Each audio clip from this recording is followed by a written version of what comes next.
Before we dive into this harrowing tale of survival and instinct, please take a quick second to hit that subscribe button and turn on notifications. It helps us bring more of these gripping stories to life for you. Now, let's enter the heat of Puerto Sombra. The heat in Puerto Sombra wasn't just a weather condition, it was a physical weight. It pressed down on the corrugated tin roofs, rose in shimmering waves from the cracked asphalt, and settled heavily on the shoulders of anyone foolish enough to walk the streets at high noon. Elias Thorne sat in the corner of La Cantina Azul, a dive bar that smelled of stale beer, fried plantains, and decades of regret. He wasn't looking for trouble. In fact, trouble was exactly what he had spent the last 3 years running away from. Elias was a man carved from granite and scarred by history. As an ex-Navy SEAL, he had operated in environments that would break the mind of an ordinary man. He had swum through freezing black water to dismantle sea mines and hiked through blistering deserts to extract high-value targets. But retirement was supposed to be his quietest mission yet. He was here for the fishing, for the anonymity, and for the silence. He wiped a bead of sweat from his forehead with the back of a hand that was rough like sandpaper. His eyes, a piercing shade of gray, scanned the room. It was a habit he couldn't break. Hypervigilance. The SEAL teams called it situational awareness. Civilians called it paranoia. To Elias, it was just breathing. He noted the exits. One main door, heavy wood, swinging inward. One kitchen door, likely locked or obstructed by crates. And a small window in the bathroom, too high for a quick exit. He noted the people. A bartender who wiped the same spot on the counter for 10 minutes, avoiding eye contact. 2 men in the back playing cards, their laughter too loud, their eyes shifting toward Elias every 30 seconds. And a girl. The girl couldn't have been more than 12 years old. She was thin, her clothes hanging off her frame like laundry on a line, her dark hair tied back with a frayed piece of string. She was sweeping the floor, moving the broom with a lethargy that spoke of malnutrition and exhaustion. But her eyes were sharp. They were dark, intelligent, and currently fixed on the glass of lemonade the bartender was preparing. Elias watched the bartender's hands in the reflection of a dirty mirror hanging behind the bar. The man's movements were jerky. He reached under the counter, his hand hovering over a small, nondescript vial, before quickly dusting something into the tall glass of ice and citrus. He stirred it vigorously, the spoon clinking against the glass, a sound that seemed to echo too loudly in the sudden silence of the room. The bartender walked over, a forced smile plastered on his sweating face. "For you, senor. On the house. Welcome to Puerto Sombra." Elias didn't smile back. He just nodded, his face a mask of indifference. "Thanks," he grunted, his voice like gravel. The bartender lingered a moment too long, watching Elias's hand move toward the glass before retreating behind the safety of the wooden counter. The 2 men in the back stopped playing cards. The atmosphere in the room tightened, like a rubber band stretched to its limit. Elias lifted the glass. The condensation felt cool against his fingertips. He brought it halfway to his lips. That was when the girl moved. She swept her way near his table, pushing a pile of dust aggressively toward his boots. She didn't look at him. She looked at the floor, at the broom, at anything but him. But as she passed, her lips barely moved, the sound a mere breath of air amidst the hum of the ceiling fan. "Don't drink that. Run now." Elias froze. The glass hovered inches from his mouth. He didn't look at the girl. To acknowledge her would be to endanger her. He knew the tone of that whisper. It wasn't a prank. It was the sound of sheer, unadulterated terror. His training kicked in instantly. The OODA loop. Observe, orient, decide, act, observe. The bartender was watching him like a hawk. The men in the back were shifting their weight, hands dropping below the table. The girl was trembling as she moved away. Orient, the drink, was drugged. This was a setup. If he drank it, he'd wake up stripped of his belongings, or worse, he wouldn't wake up at all. Or perhaps this was a kidnapping. Americans were valuable commodities in certain parts of the world. Decide, he couldn't just leave. If he stood up to run, they would rush him. He needed a distraction. He needed to change the dynamic of the room instantly. Act. What Elias did next was shocking to everyone in the room. He didn't throw the glass. He didn't pull a weapon. Instead, he let out a loud, booming laugh, slapping the table hard enough to make the silverware jump. "You call this hospitality?" he roared, feigning a drunken slur, though he had only been drinking water. He stood up aggressively, swaying on his feet. He held the glass up to the light. "I saw a fly, a massive fly in this drink." The room froze. The predator becoming the unruly tourist was a disruption to their script. They were expecting a victim, not a loudmouth. "Senor, please," the bartender stammered, coming out from behind the bar. "There is no fly." "I say there is," Elias shouted. He wound up his arm and hurled the glass, not at the men, but at the old, dusty fuse box on the far wall near the kitchen. It was a 1,000,000,000 shot for a normal man. For Elias Thorne, it was target practice. The heavy glass shattered against the electrical panel. Liquid seeped into the exposed wiring. There was a loud pop, a shower of sparks, and the room plunged into semi-darkness as the main breaker tripped. "Now!" Elias whispered to himself. He didn't run for the door. He lunged for the girl. In the confusion, the men in the back were scrambling, drawing weapons that clicked ominously in the dark. Elias moved with silent precision. He grabbed the girl by the arm, gently but firmly. She gasped, but he covered her mouth with his hand. "Quiet," he hissed in her ear. "I'm getting you out." He didn't go for the front door where the men were heading to block his exit. He went for the kitchen. He kicked the swinging door open, dragging the girl with him into the steam and heat of the back room. A cook looked up, eyes wide, holding a ladle. Elias ignored him, shoving past toward the back alley exit. He kicked the heavy metal door. Locked. "Keys," he demanded of the cook. The cook pointed to a hook on the wall with a shaking finger. Elias grabbed them, fumbled for a split second in the dim light, found the right one, and turned the lock. As they burst out into the blinding sunlight of the alleyway, the sound of shouting erupted from inside the bar. "Don't let them go! The patron will have our heads!" someone screamed. Elias looked down at the girl. She was terrified, breathing in shallow gasps. "You saved my life in there," Elias said, his voice dropping the drunken act, returning to the steel tone of a commander. "Now, I'm going to return the favor. Can you run?"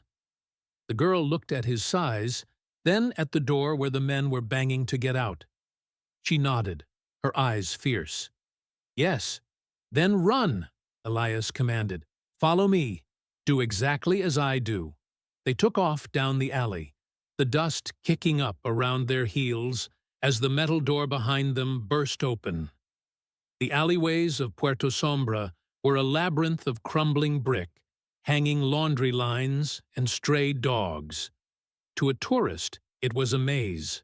To Elias Thorne, it was a tactical playground. "Keep low," Elias instructed, not shouting, but projecting his voice so she could hear him over the thumping of their boots. They turned a sharp left. Elias grabbed a stack of empty wooden crates and pulled them down behind them. It wasn't a barricade meant to stop the pursuers. It was meant to slow them down, to break their rhythm. In evasion, seconds were miles. "Where are we going?" the girl asked, her voice hitching. She was fast, surprisingly so, nimble in her worn-out sandals. "Away from the noise," Elias said. "We need to break the line of sight." He could hear the men behind them. There were 3 of them now, heavy boots pounding the pavement. They were shouting in Spanish, commands to flank, to cut them off. These weren't common thugs. They used tactical language. That worried Elias. Common criminals wanted a wallet. These men wanted a person. "They know the streets better than you," the girl panted as they ducked under a low-hanging tarp used as a makeshift roof for a street vendor. "They know the streets," Elias corrected, scanning the rooftops and the intersections ahead. "But they don't know me." Elias spotted a narrow gap between two buildings, a space so tight most people would walk right past it, thinking it was a dead end. It was a drainage runoff. "In there," he pointed. "It's too tight." "Go." He shoved her gently into the gap and squeezed in after her. The space smelled of mold and damp earth. They pressed their backs against the cold brick. Elias put a finger to his lips. Seconds later, the pursuers thundered past the opening. "Where did they go?" one voice growled. "Split up! Check the market! If we lose the girl, Vargas will kill us himself." Elias listened intently as the footsteps faded. He looked down at the girl. She was shaking, her hands clutching the fabric of her dirty dress. "Vargas," Elias repeated the name. "Who is Vargas?" The girl looked up, her eyes wide with a mixture of fear and awe. "You don't know? Everyone knows Vargas. He owns the water. He owns the ground. He owns us." Elias frowned. He had read the briefings on the region before coming here, but intel was often focused on geopolitical threats, not local warlords. Vargas sounded like a classic local tyrant, but the fear in the girl's voice suggested something more systemic. "Why did you warn me?" Elias asked, crouching down to be at eye level with her. "You could have stayed silent. You put a target on your back." The girl looked away, shame coloring her cheeks. They put things in the drinks of men who look strong. Strangers. Travelers. And then those men wake up in the trucks. The trucks that go to the mountain. They never come back. Elias felt a cold knot tighten in his stomach. Forced labor. Slavery. It was an ancient evil that still plagued the dark corners of the world. He had seen it in Southeast Asia, seen it in parts of Eastern Europe. Strong men for heavy labor, women and children for other things. "You saved me from the mountain," Elias said softly. "What is your name?" "Isabella," she whispered. "Isabella. I'm Elias." He stood up, checking the sliver of sky visible above them. "Isabella, we can't stay here. They'll double back when they realize we aren't in the market. Do you know a place? Somewhere safe? Somewhere Vargas doesn't have eyes?" Isabella thought for a moment, biting her lip. "The old library. No one goes there. It is haunted, they say. The roof is broken." "Haunted is good," Elias said. "Ghosts don't carry guns. Lead the way, Isabella. But stay close. If I stop, you stop. If I drop, you drop." They moved out of the crevice, moving slower now, blending in with the afternoon crowds that were starting to fill the wider streets. Elias adopted a different posture. He slumped his shoulders, hid his face under the brim of a hat he snatched from a trash pile. A discarded sun hat. He walked with a limp. Camouflage wasn't always about green paint. Sometimes it was about looking broken so people would look away. Isabella led him through the twisting streets, away from the tourist center and into the slums that clung to the hillside like barnacles. The poverty here was stark. Open sewers, children playing with sticks, old women watching the world with tired, ancient eyes. "Here," Isabella whispered, pointing to a crumbling stone structure that sat on a precipice overlooking the ocean. It had once been a grand colonial building, perhaps a library or a municipal hall, but fire and time had gutted it. They slipped through a hole in the perimeter fence and scrambled up the overgrown path. Inside, the building was a shell. The roof was indeed gone in places, letting shafts of golden afternoon light pierce the gloom. Dust motes danced in the air. "It's clear," Elias said, after doing a quick sweep of the perimeter, checking for footprints or signs of recent habitation. "Good choice, Isabella." They sat on a fallen stone pillar. Elias took a canteen of water from his belt. He never went anywhere without survival gear, a habit from the teams, and handed it to her. She drank greedily. "Slowly," he cautioned. "You'll make yourself sick." She lowered the canteen, wiping her mouth. "Thank you." "Now," Elias said, leaning back against the graffiti-covered wall, his eyes never leaving the entrance. "Tell me everything. Who is Vargas? What is this mountain? And why are you, a child, working in a bar where they drug people?" Isabella took a deep breath. "I work there to pay my father's debt. But the debt never goes down. Vargas adds interest every day. And the men? The mines," she said, her voice trembling. "Emeralds. Deep in the jungle. They say Vargas found a new vein, but it is dangerous. The tunnels collapse. The chemicals burn the skin. Locals refuse to work there anymore because of the sickness. So, he takes strangers, men who won't be missed immediately. Drifters." Elias's jaw tightened. He looked at his hands. Lethal hands. He had sworn to leave violence behind. He wanted to sit on a beach and read books.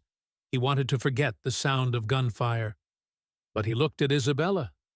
She was thin, terrified, and brave. She had risked her life to save a stranger. "He takes strong men," Elias murmured. "That's why he wanted me." "Yes, you look like a fighter, a worker." "Isabella," Elias said, his voice low and dangerous. "Does Vargas have other people? Children?" She nodded, tears welling up in her eyes. "My brother. He took my brother last week. Mateo. He is only 10. He is small enough to fit in the narrow tunnels." The silence that followed was heavy. The wind whistled through the broken arches of the library. Elias closed his eyes for a moment. He saw the faces of the men he had lost in combat. He saw the faces of the innocent civilians he hadn't been able to save. He had carried that guilt like a rucksack filled with stones. He opened his eyes. They were cold, hard, and focused. "Do you know where this mine is?" he asked. Isabella looked at him, surprised. "I know where the trucks go, but you are running away. You said we are escaping." Elias stood up. He rolled his shoulders, the muscles coiling. He checked the knife concealed in his boot. He checked his watch. "We were escaping, Isabella. But plans change." He walked to the edge of the building and looked out over the sprawling, chaotic town of Puerto Sombra. Somewhere out there, a man named Vargas was stealing lives. Somewhere out there, a 10-year-old boy was crawling into the dark earth. "I'm not running anymore," Elias said, turning back to her. The sunset cast a long shadow behind him, making him look like a giant. "We are going to get your brother back." Night fell quickly in the tropics. One moment the sky was a bruised purple. The next, it was an ink-black void scattered with stars. The old library offered shelter, but no comfort. "If we are going to do this," Elias said, pacing the stone floor, "I need to know the layout. I need intel." Isabella watched him. She had seen men act tough in the bar. Drunks, braggarts, bullies. But this man was different. He was calm. His anger wasn't a fire that burned out of control. It was a cold engine, driving him forward. "The trucks leave at midnight," Isabella said softly. "From the warehouse at the docks. They take the river road." "How many guards?" "Usually 2 in the truck and 2 in the jeep that follows." 4 tangos, Elias muttered to himself. "Doable." He looked at Isabella. "I can't take you with me. It's too dangerous." "No." She stood up, her small hands balled into fists. "I am not staying here. If they find me, they will kill me for warning you." And, and Matteo will be scared. He needs me. Elias looked at her. He saw the stubbornness in her jaw. It reminded him of a rookie SEAL he once trained. The kid didn't have the best aim, but he had heart. You couldn't teach heart. Okay, Elias conceded. But you stay in the back. You are my eyes, not my shield. Understood? Understood. We need supplies, Elias said. I have nothing but the clothes on my back and a knife. I have money, Isabella said, reaching into her shoe and pulling out a small, crumpled wad of bills. I stole it from the tip jar. It was for our escape. Elias smiled, a rare, genuine expression that softened his harsh features. Keep it. We won't need money for what I have in mind. He moved to the corner of the library where debris had piled up. He began sifting through it. A rusted metal pipe. A coil of copper wire scavenged from the walls. A glass bottle. What are you doing? Isabella asked. Improvising, Elias said. In the Navy, they taught us to fight with million-dollar equipment. But survival is about using what you have. This pipe? It's a baton. This wire? A tripwire or a restraint? This bottle? He held it up. Distraction. He turned to her. Isabella, this is going to be scary. We are going to the lion's den. I need you to be brave, not fearless. Fear is good. Fear keeps you alive. It tells you when to move. But don't let the fear freeze you. Can you promise me that? I promise, she said. Good. First, we need to get to the docks. We need to see the enemy before they see us. We're going to do a reconnaissance mission. They slipped out of the library under the cover of darkness. The town had changed at night. The heat remained, but the shadows were deeper, filled with the sounds of distant music, barking dogs, and revving engines. Elias moved like a ghost. He taught Isabella how to walk without making a sound, rolling the foot from heel to toe, avoiding dry leaves and loose gravel. They stuck to the shadows, avoiding the streetlights that buzzed with moths. As they neared the docks, the smell changed. The scent of dust was replaced by the smell of diesel fuel, rotting fish, and the briny tang of the ocean. There, Isabella whispered, pointing through a chain-link fence. A large corrugated metal warehouse sat at the edge of the water. Floodlights bathed the concrete loading bay in harsh white light. A large transport truck was idling, its exhaust puffing gray smoke into the night air. Men with assault rifles slung over their shoulders were patrolling the perimeter. They looked bored but dangerous. Elias narrowed his eyes. He counted the guards. 1, 2, 3 by the door, 2 by the truck. A jeep parked nearby with a driver smoking a cigarette. Heavily armed, Elias noted. AK-47s, standard issue for militias. Not accurate at range, but deadly up close. Oak, do you see the truck? Isabella asked. That's the one. They load the supplies and the people. Elias watched as a group of men, hands bound with zip ties, were marched out of the warehouse. They looked dazed, likely drugged, stumbling as the guards shoved them toward the back of the truck. My God, Elias whispered. It was a production line of human misery. Then he saw something that made his blood run cold. A smaller figure was being dragged out. A boy. He was kicking and screaming, but the guard easily lifted him and threw him into the truck bed like a sack of flour. Matteo! Isabella gasped, starting to lunge forward. Elias caught her, his grip like iron on her shoulder. No, not yet. But that's him. They're taking him. If you run out there now, you die, and he dies, Elias said, his voice intense. Look at them. 5 guns. Open ground. We can't win a firefight here. Then what do we do? She cried, tears streaming down her face. We don't fight them here, Elias said, his eyes tracking the route the truck would take. We hit them on the road. We hit them where they are weak, where they don't expect it. He looked at the jungle road that wound up toward the mountains. It was narrow, flanked by dense vegetation. A choke point. "We are going to ambush them," Elias said. "Come on! We have to move fast to get ahead of them." As they pulled back into the shadows, Elias felt a familiar sensation. It was the adrenaline, the hyper-focus, the shift from civilian to soldier. He wasn't Elias the tourist anymore.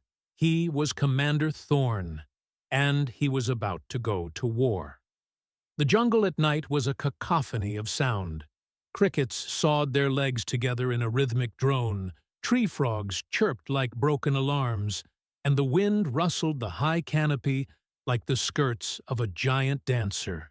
But to Elias Thorne, these sounds were cover.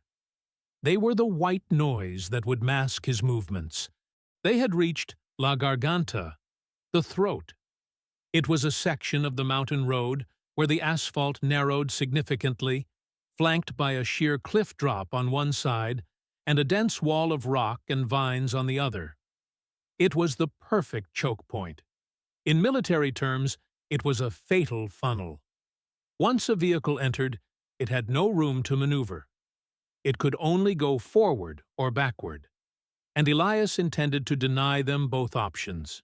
"Listen to me closely," Elias whispered to Isabella.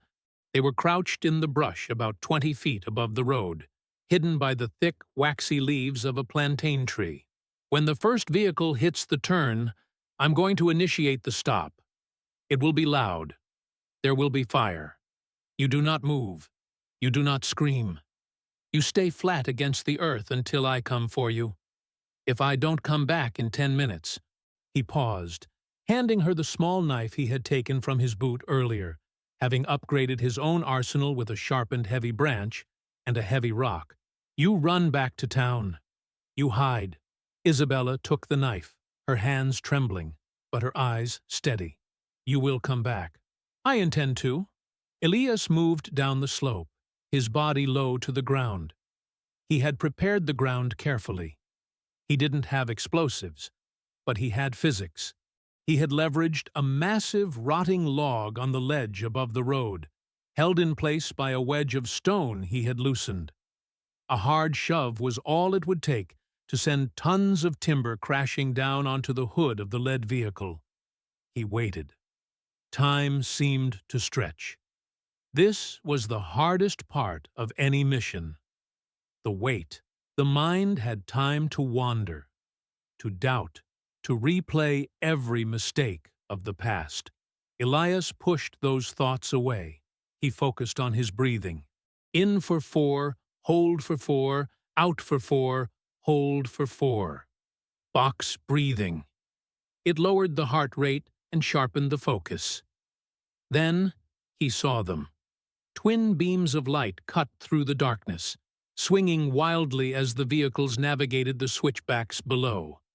The rumble of diesel engines grew louder, a mechanical growl disrupting the organic symphony of the jungle. First came the Jeep, the scout vehicle.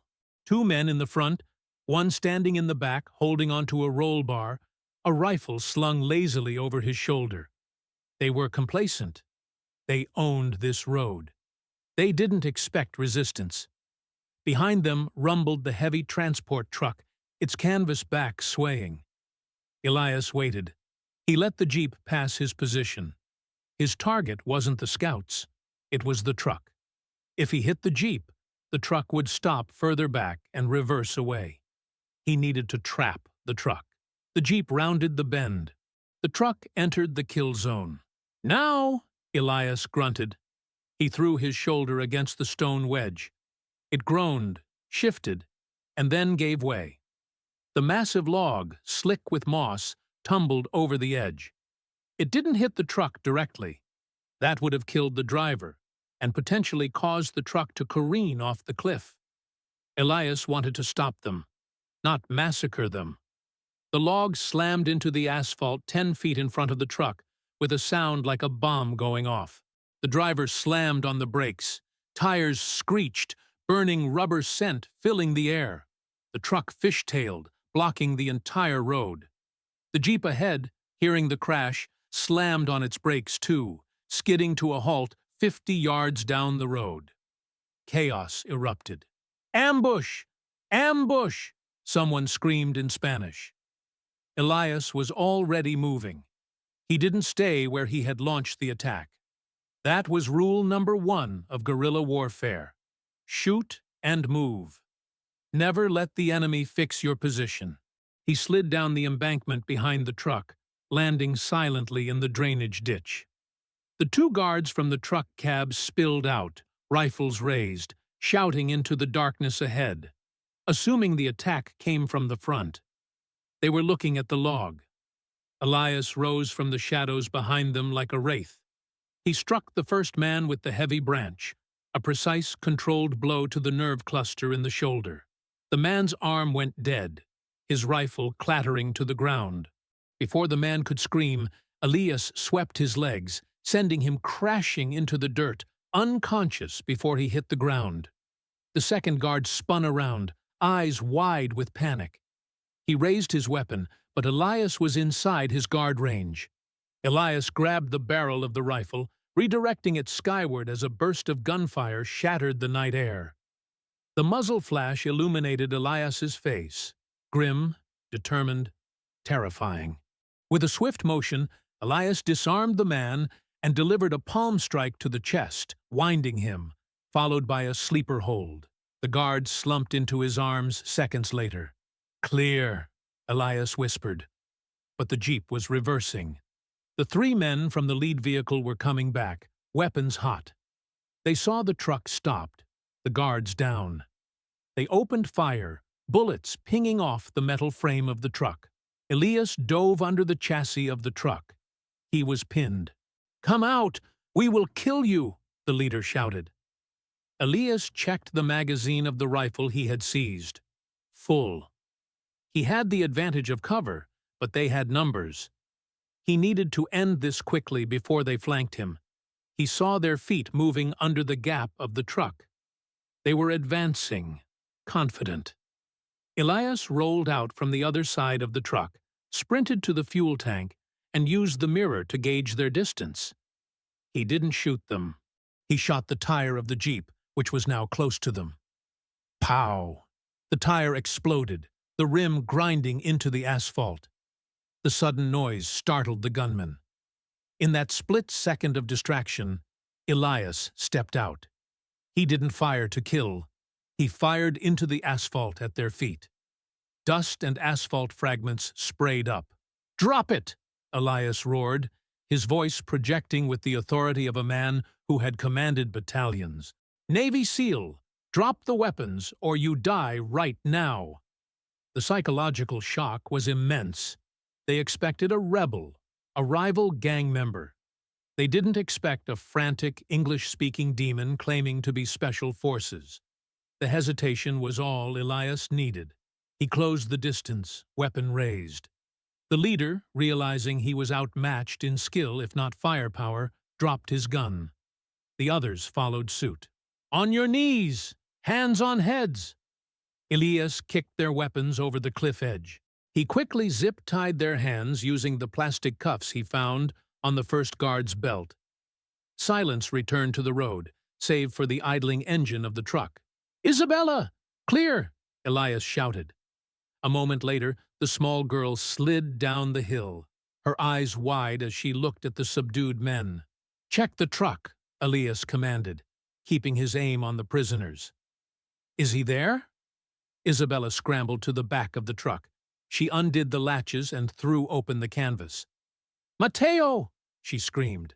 Elias's heart hammered. He waited for the reunion. He's not here!" Isabella's voice broke into a sob. Elias cursed under his breath. He walked the prisoners to the side of the road and sat them down. He grabbed the leader by the collar. "Where is the boy?" Elias asked, his voice low and dangerous. The truck was supposed to have the new workers. The man spat on the ground, trying to look tough, but his lip was quivering. "Vargas took the special cargo. The children, they don't go in the big truck. Too much crying. He took them in the Land Rover. They are already at the mine." How long ago? An hour, maybe two. Elias released him. He looked at the back of the truck. Dozens of men were huddled there, terrified. You're free, Elias told them in broken Spanish. Go. Run back to the villages. Do not go on the road. Use the trails. As the laborers scrambled away into the night, vanishing into the jungle like ghosts, Isabella stood by the empty truck, devastated. We missed him, she whispered. We failed. Elias walked over to her. He knelt down, ignoring the ache in his knees. We didn't fail, he said firmly.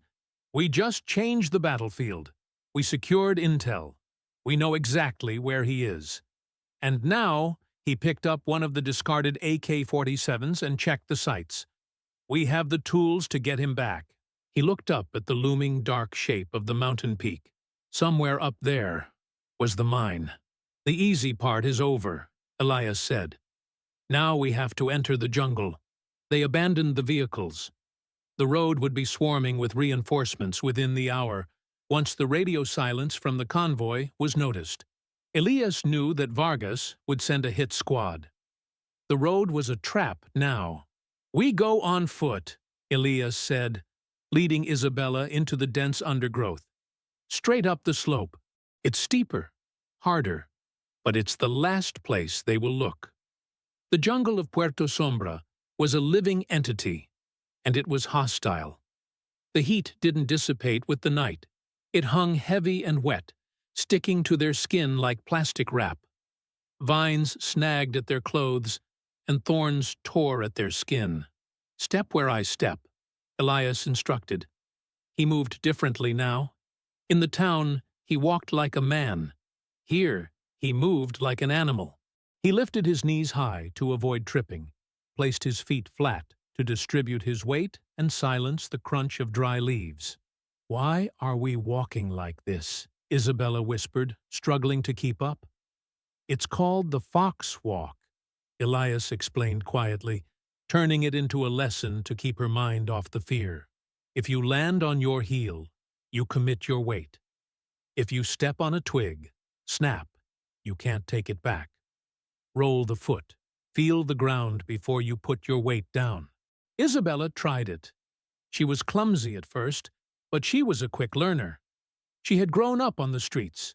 She knew how to be invisible, just in a different environment. After an hour of grueling climbing, they paused to rest. Elias didn't sit. He scanned the perimeter, listening. You learned this in the Navy? Isabella asked, sipping water from the canteen. Yes, jungle warfare school. But I learned the most from a tracker I met in Colombia years ago. He taught me that the jungle isn't just trees. It's information. He pointed to a broken branch nearby. See that? The sap is fresh. Something broke that recently. A tapir, maybe. Or a man. He knelt and touched the earth. Survival isn't about fighting the jungle, Isabella. It's about becoming part of it. If you fight the heat, you die. If you fight the bugs, you go crazy. You have to accept it. Isabella wiped sweat from her eyes. My father, he used to tell me stories about the spirits of the forest. The Curupira. He protects the animals. We could use a spirit on our side tonight, Elias said, half smiling. Suddenly, Elias froze. He held up a hand, fist clenched. Stop. Isabella froze mid-breath. Ahead, through the trees, came the sweeping beam of a flashlight. Then another. Voices. Check the ridge, a voice barked. They couldn't have gone far. Patrols.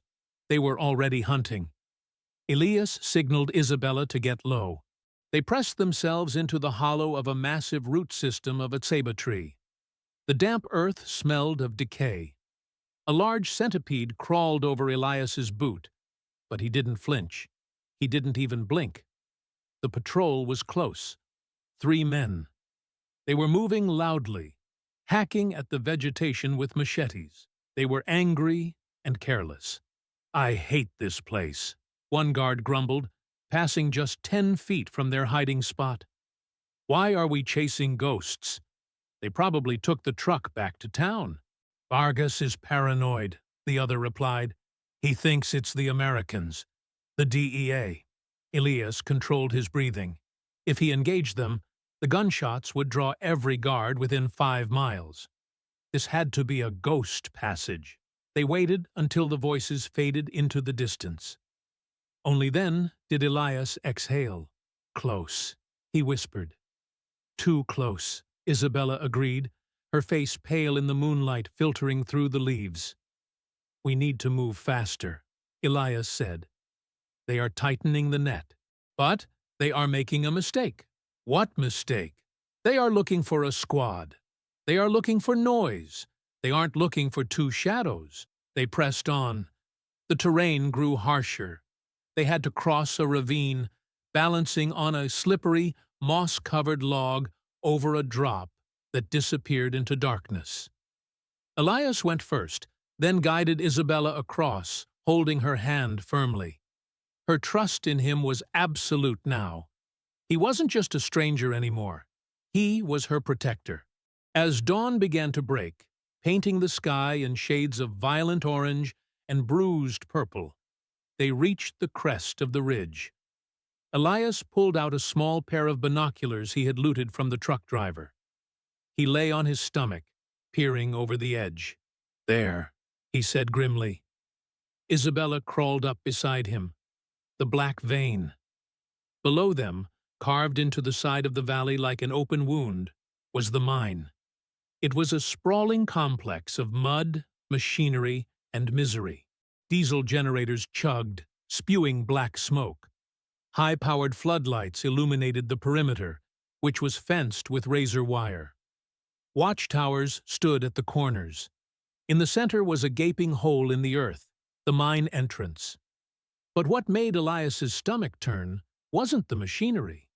It was the people. Dozens of figures covered in mud were hauling baskets of rocks. And near the entrance to the smaller tunnels, the ones too narrow for adults, were the children. I see him, Isabella stifled a cry. I see Mateo. Elias adjusted the focus. Sure enough, a small boy in a torn red shirt was being pushed toward the tunnel entrance by a guard holding a baton. He's alive, Elias said. That's what matters. How do we get in? Isabella asked, looking at the fortress. There are so many of them. At least 50. Elias lowered the binoculars. His face was hard, his eyes calculating. He wasn't looking at the 50 men. He was looking at the fuel depot near the generator. He was looking at the precarious structure of the water tower. He was looking at the unstable rock face above the main camp. We don't need to fight 50 men, Elias said.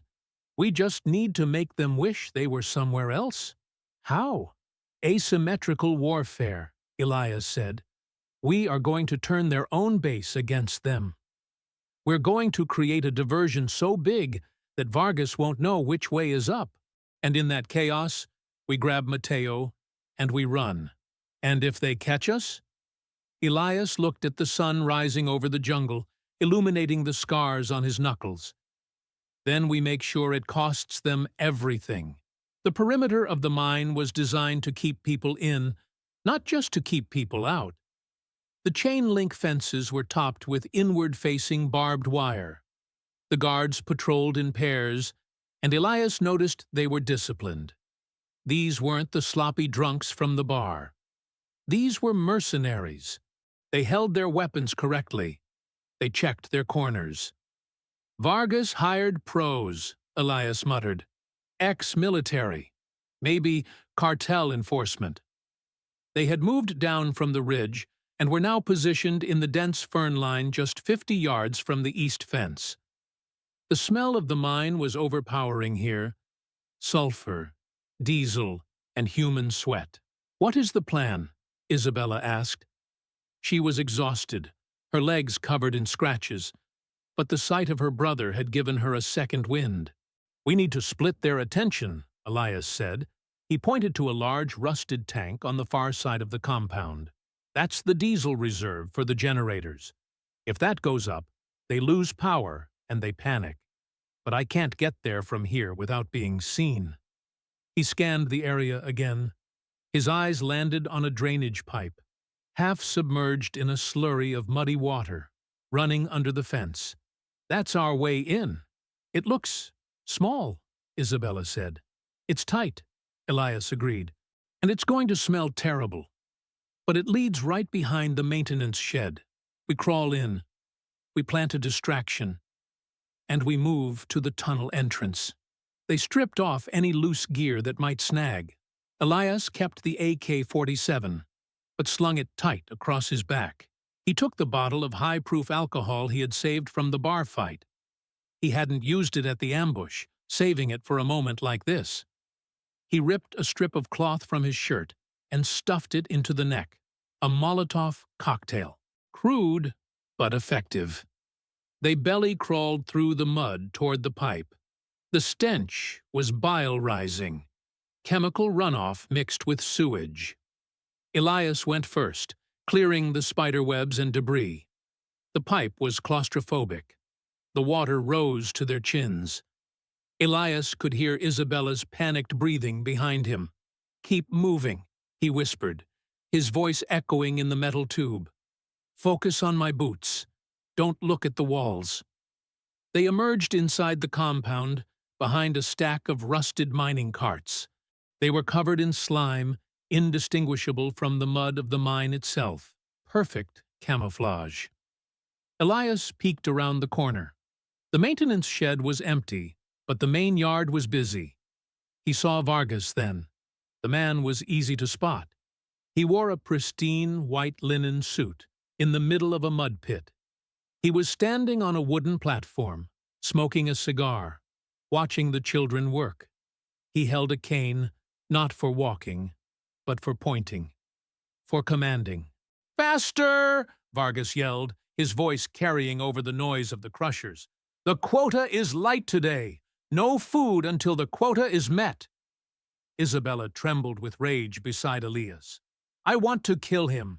"Focus," Elias hissed. "Revenge is a luxury. Rescue is the mission."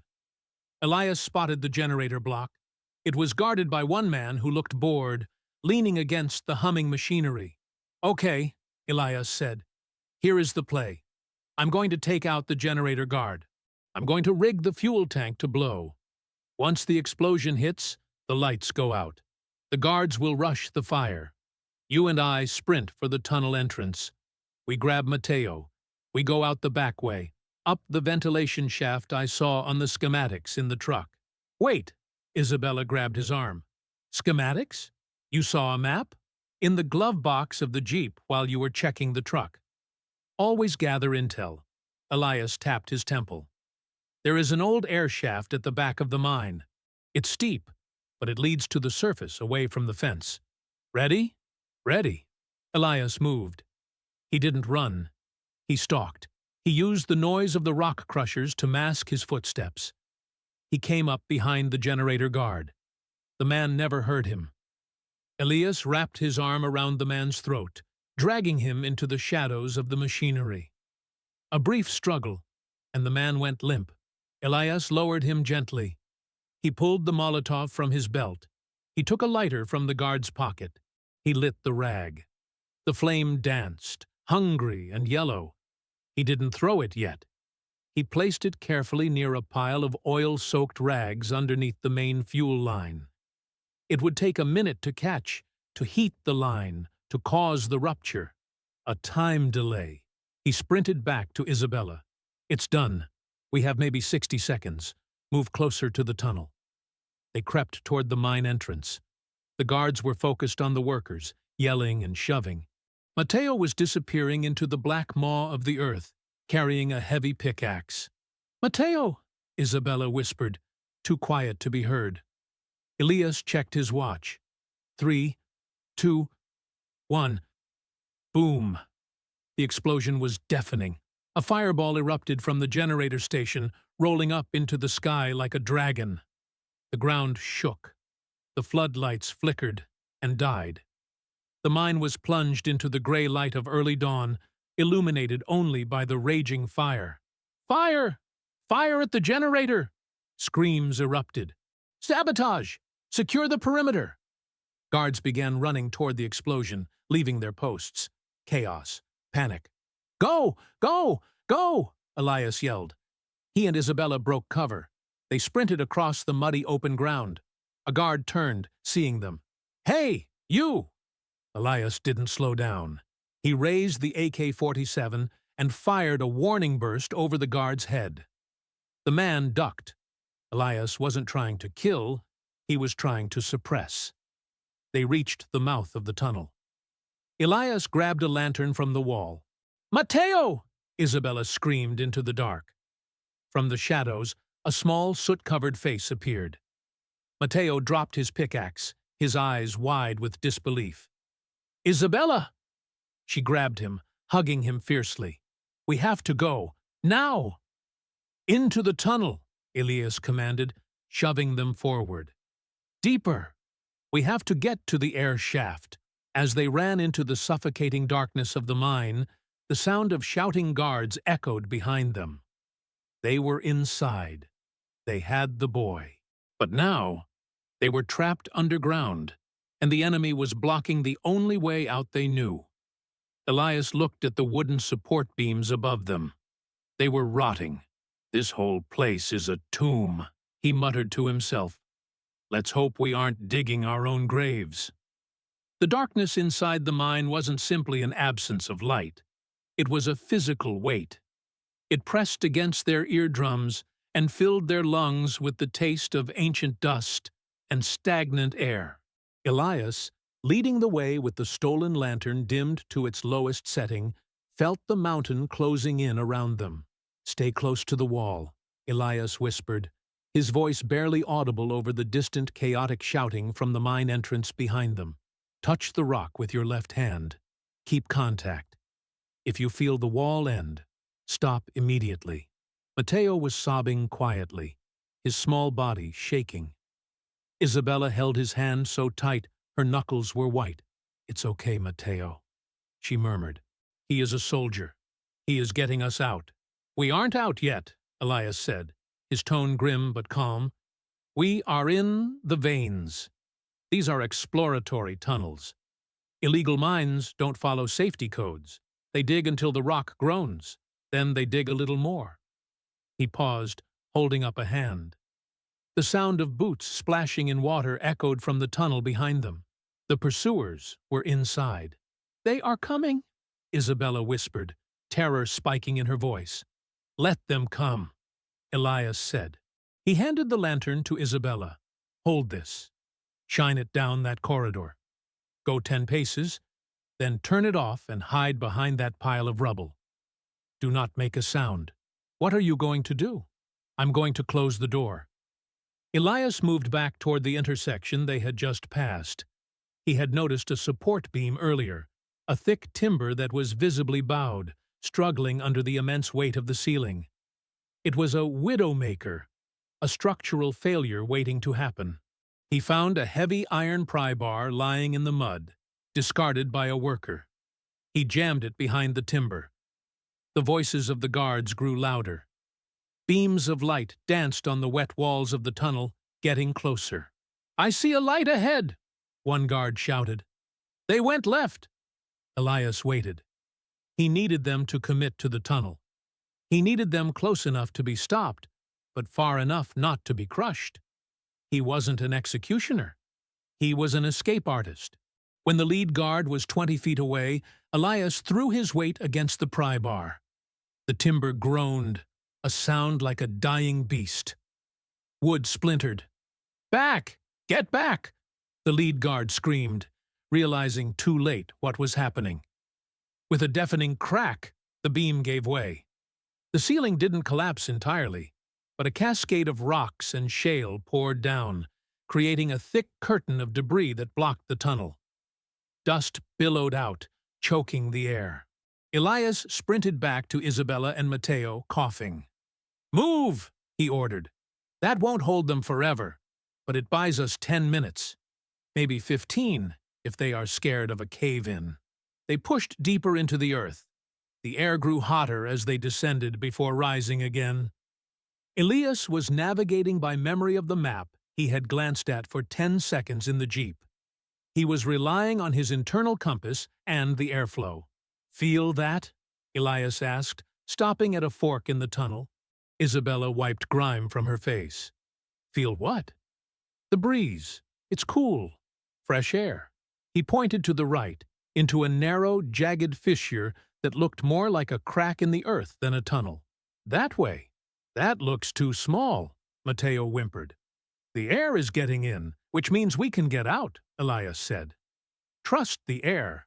In a survival situation, your senses are your best tools. Stagnant air means a dead end or gas pockets. Moving air means a surface connection." They squeezed into the fissure. It was tight. Elias's broad shoulders scraped against the rough stone, tearing his shirt and skin. He had to turn sideways, shuffling his feet. "This is called caving," Elias said, keeping his voice steady to calm the children. "Don't fight the rock. Exhale when you squeeze through the tight spots. Make yourself small." They moved for what felt like an eternity. The sounds of the pursuit had faded, replaced by the dripping of water and their own ragged breathing. Finally, the fissure opened up into a larger vertical chamber. It was a natural chimney, roughly 5 feet wide, stretching up into the darkness. Above, way above, a tiny pinprick of light was visible. "The ventilation shaft," Elias said, shining the light up. "It's an old natural vent they widened. That's our exit." It's vertical," Isabella said, looking up in despair. "It must be 50 meters high." 60, probably," Elias corrected. "But the walls are rough, plenty of handholds, and we don't have a choice." He looked at Matteo. The boy was exhausted, dehydrated, and terrified. He wouldn't be able to make the climb on his own. Elias knelt down. He took the coil of copper wire he had scavenged from the library, the one he had carried on his belt this whole time. "We're going to tandem climb," Elias said. "Matteo, you're going to be on my back. I'm going to tie you to me. You hold on like a baby monkey. Don't look down, look at my neck. Count the drops of sweat if you have to. Just don't let go." He secured the boy to his back, checking the knots 3 times. It wasn't climbing gear, but it would hold. "Isabella, you go first," Elias said. "I'll be right below you. If you slip, I catch you. Use your legs. Push, don't pull. Your arms will get tired, but your legs are strong." I can't," she stammered. Elias grabbed her shoulders. "You walked into a warlord's bar to save a stranger. You walked into a jungle at night. You walked into a mine. You can do this. Climb." She nodded, swallowed hard, and reached for the first handhold. The climb was a brutal test of endurance. The shaft was jagged, the rock slippery with moss and moisture. Every movement required calculation. Reach, test the hold, pull, step, push. "Keep your hips close to the wall," Elias instructed from below. His voice was strained. Carrying the extra weight of the boy was burning out his muscles. His forearms felt like they were filled with lead, 3 points of contact at all times. Never move a hand and a foot at the same time. They were halfway up when the smoke started. The explosion Elias had caused at the generator was burning fiercely outside. The physics of the mine were turning against them. The fire was consuming oxygen, and the heat was rising. The ventilation shaft, acting like a chimney, was sucking the smoke from the lower tunnels up toward the surface. Acrid, black smoke began to drift past them. "Cover your mouth with your shirt," Elias coughed. "Don't panic. Just keep moving." Isabella was slowing down. Her fingers were raw, bleeding from the sharp rocks. She slipped, her foot scrabbling for purchase, sending a shower of pebbles down onto Elias's face. "I've got you," Elias said calmly, though his own grip was trembling. He placed a hand on her foot, guiding it to a solid ledge. "Right there. Step. I can't breathe." Mateo wheezed into Elias's ear. Shallow breaths, Elias rasped. We're almost there. Look at the light. It's getting bigger. The light was indeed growing. It was now a circle of white, blindingly bright compared to the gloom of the shaft. But with the light came sound. Voices. Above them. Smoke is coming out of the old vent, a voice shouted in Spanish. They might be coming up this way. Elias froze. If they reached the top and guards were waiting, they were dead. They were sitting ducks in a barrel. Isabella, stop, Elias whispered. They hung there, suspended in the throat of the mountain, 50 feet of death below them and a firing squad above. Elias looked at the walls. About 10 feet below the opening, the shaft widened slightly where a tree root had burst through the rock. Isabella, Elias whispered, when you get to that root, stop. Don't go out. Hide under the lip of the opening. She nodded and scrambled up the last few feet, wedging herself into the shadows just below the rim. Elias climbed up behind her, pressing himself and Mateo into the dirt wall. Above them, boots crunched on gravel. Can you see anything? Just smoke. It's thick. Toss a grenade down. That will clear them out. Elias's eyes widened. If they dropped a grenade, the concussion in the confined space would liquefy their internal organs. He had to act. He had the AK-47 slung across his chest, uncomfortable and digging into his ribs, but accessible. Hold, Mateo, Elias whispered to Isabella. He untied the wire quickly, passing the boy to his sister in the precarious darkness. What are you doing? Creating a distraction.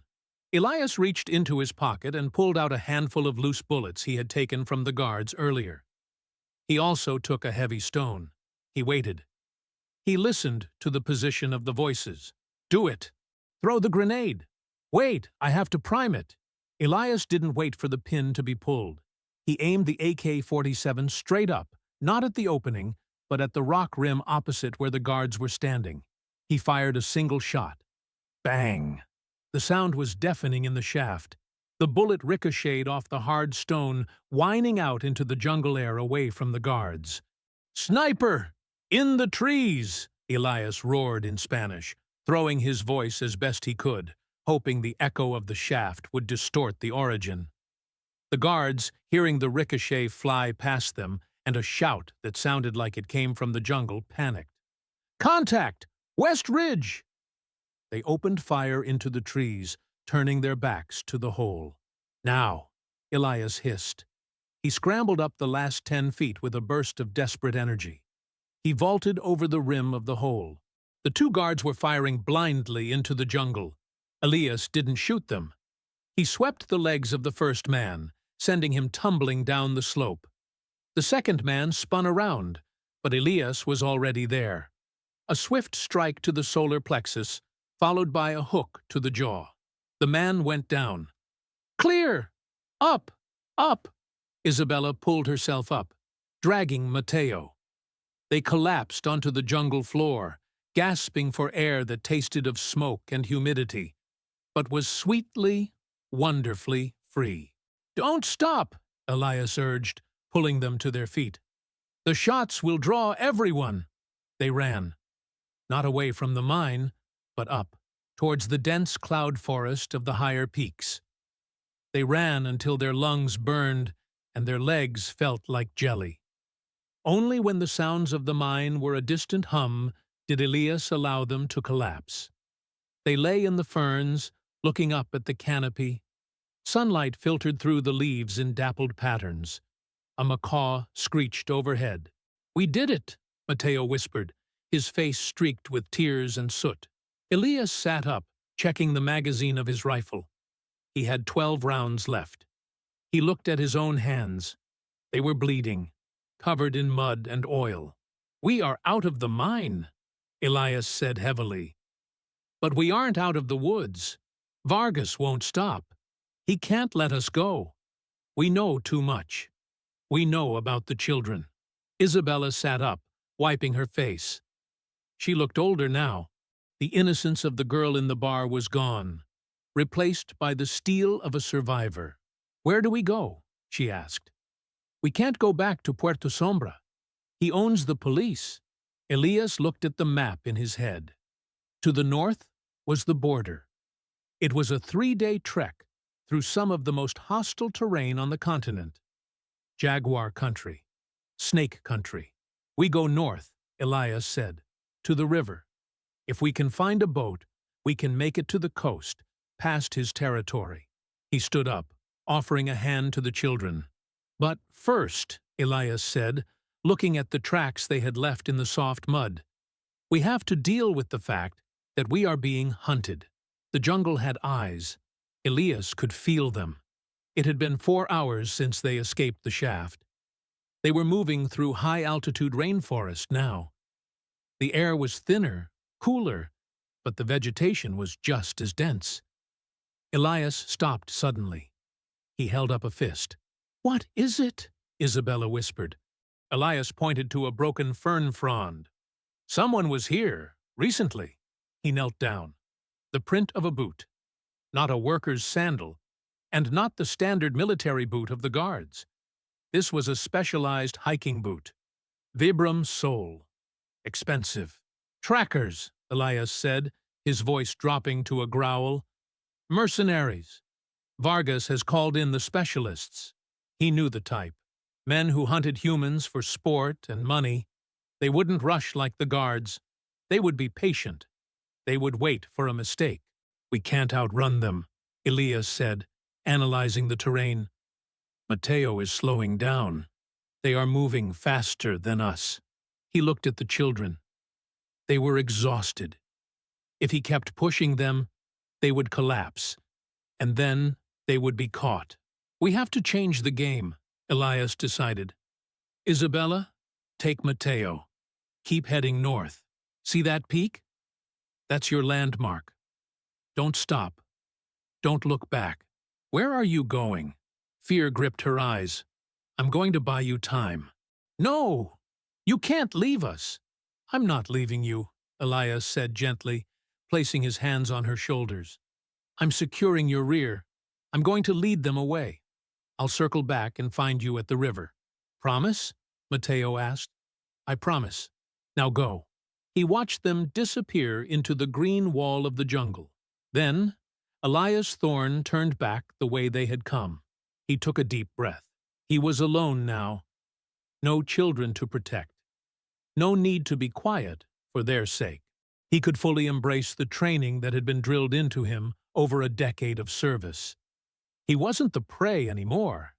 He was the predator. He moved about 200 yards back down the trail. He found a spot where the path narrowed between 2 large mahogany trees. He began to work. He didn't have claymores or trip flares, but he had the jungle. He sharpened bamboo stakes with his knife, hardening the tips in a small fire he built and then quickly buried to hide the smoke. He dug a shallow pit in the mud, lining it with the stakes, pungy sticks. He covered it with a weave of light twigs and leaves, dusting it with topsoil until it was invisible. 10 yards further back, he found a sapling, young and flexible. He bent it back, straining against the tension, and tied it with a vine to a trigger stick hidden in the brush. At the end of the sapling, he lashed a cluster of heavy, thorny branches. A whip trap. He moved further back, climbing into the canopy of a strangler fig tree. He settled onto a thick branch, blending into the moss. He smeared mud on his face and arms to mask his scent and the shine of his skin. He waited. An hour later, they appeared. 3 men. They moved with professional grace, scanning the perimeter, checking the ground. They were good. They saw the broken twigs Elias had intentionally left to lead them this way. The lead tracker, a man with a scar running down his cheek, stopped. He knelt, examining the ground near the punji pit. "He's tired," the tracker said in English, dragging his feet. "We'll catch them before sunset." He stepped forward. He missed the pit.